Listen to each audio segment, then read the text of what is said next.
Good morning, everyone. Dr. Vicky here, speaking to you from the Seeds of Transformation Healing Center. Nice quiet morning here. Today is Saturday, August 3rd, and the moon is in Cancer still. It's about 6:45 in the morning here, and the moon is going to move into Leo at 7:03 or something like that. This morning. So it's almost, the moon's almost out of Cancer, and now we'll move into Leo. And tomorrow we have a new moon in Leo at 13 degrees of Leo on the 4th. A new moon for Barack Obama's birthday. How lovely is that for Barack, right? So we are sort of standing on the precipice of some more big changes coming. This new moon is that's happening tomorrow is promising, and the full moon is going to be, which occurs on the 19th. It's the first day of the DNC. Very, very powerful full moon, square Uranus, exactly on the moon of the Sibley chart. All kinds of things happening at that time for the United States, and also for Kamala Harris, who is the nominee. She got enough delegates, I guess.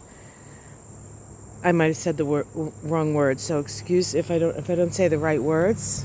But you know what I'm talking about. So I want to talk about today, and then maybe a little bit about what's coming up. But today we have, right before the moon exits, we have a trine, exits Cancer, we have a trine to Neptune. Remember, Neptune is at that last degree of Pisces. Pisces is a water sign, Cancer is a water sign. And then the moon moves into Leo. Because we're having the new moon in Leo tomorrow, we are in what we call the dark of the moon. This is the most mystical, magical, and sort of hidden time. It's the time when traditionally magic would be done, but you never really knew how it was going to turn out. Because there's always a little bit of a mystery. You can put your intentions in, but, fate has a way. If those intentions line up with the patterns, it happens. And if they don't, it happens, but it happens in a way you don't expect, right? So, what's that expression? The best laid plans of mice and men. Anyway, so this day would be a day of contemplation, of letting go of anything that's still sort of residual for you, that you have yet to resolve in your own mind, in your own heart.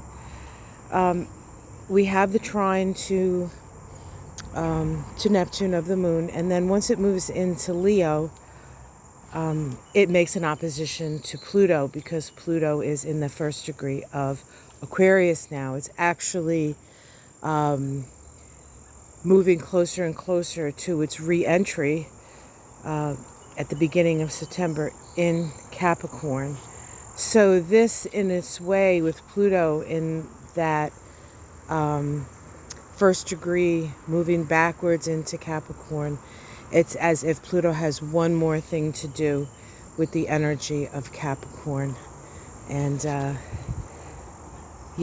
it's some people, well, let's say the influence that it has, it could be the period of at the end of a sentence, is what I feel like it's what is happening. One more thing, one more lesson, one more revelation perhaps around issues that deal with Capricorn, which are responsibility, okay, and creating a structure that will last the test of time. now that everything has been uncovered, everything that's rotten in that system has been uncovered. I read somewhere, and I think this is true, that after a planet moves through a sign, okay, after Pluto moves through a sign, and it'll be done with on Joe Biden's birthday, it moves into Aquarius where it stays for the next, say, 19 years.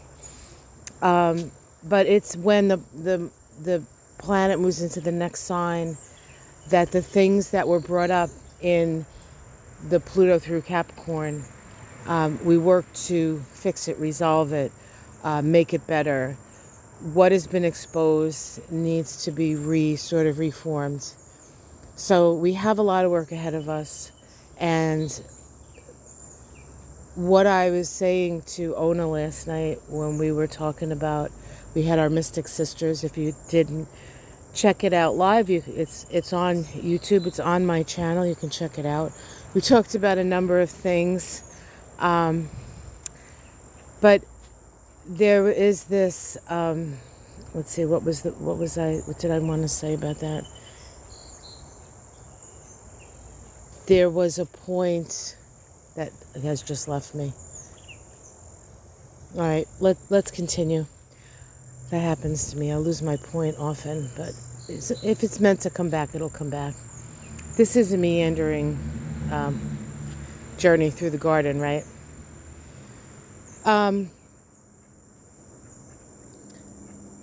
The opposition of the moon to Pluto puts us in a position of awareness around the future, the possible future, what has to change, what has to transform. And it also brings, the moon is the most personal place, and Pluto is really, in its way, very impersonal, although very intensely feeling, because it is one of the planets that sort of moves us through our evolutionary process. And so it's much more sort of attuned to group evolution in a way, especially in the sign of Aquarius. How must humanity evolve? But today, with the moon opposite, just before this new moon in Leo, we have an opportunity to see perhaps where we fit into this grand scheme.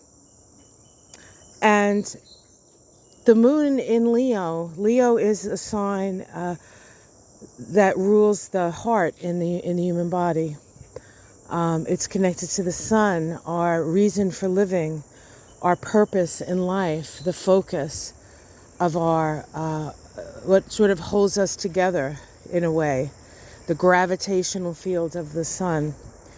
And so this is a really good day to ponder your place in this great evolutionary process.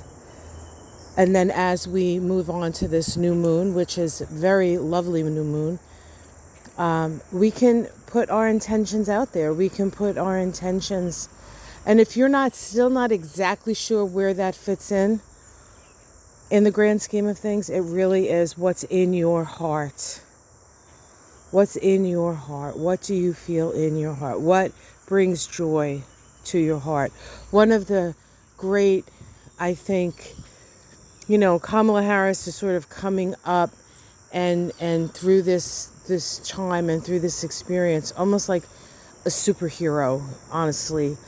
And I think her magic weapon and the thing that the Republicans probably find the most annoying, and not all Republicans, because Republicans are joining as well, is her laughter and her joy. And so that is the key. That is the ultimate buster of ego, is to laugh, to be joyful. So do yourself and do the world a favor today. Find things that are going to make you joyful. Find those things that open your heart to joy. Now, I grew up Catholic, and as those of you who are grew up Catholic, they weren't all that, they didn't all push the Bible stuff, right? We had our catechism, you had to know that. But the Bible stuff, no. But there is a place in the Bible that Jesus says, if you want to enter the kingdom of heaven, you must become like the child.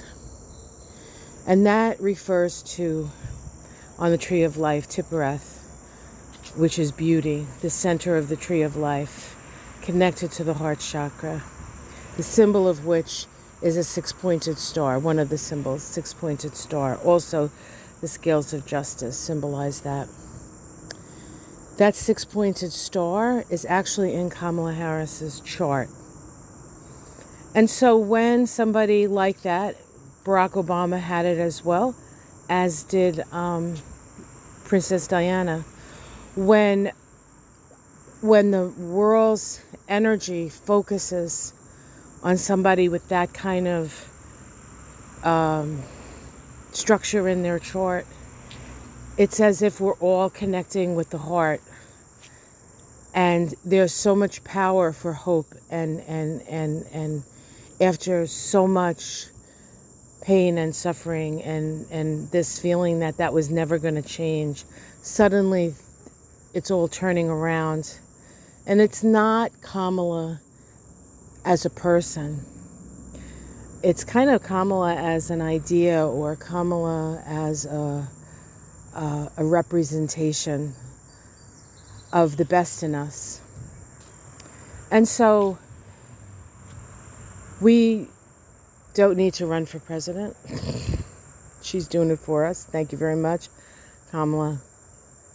We need to do our part, which of course is vote, and be kind to one another and open our hearts to the possibility of creating the world we want to see. Believing that, and then taking that, so to speak, to the bank.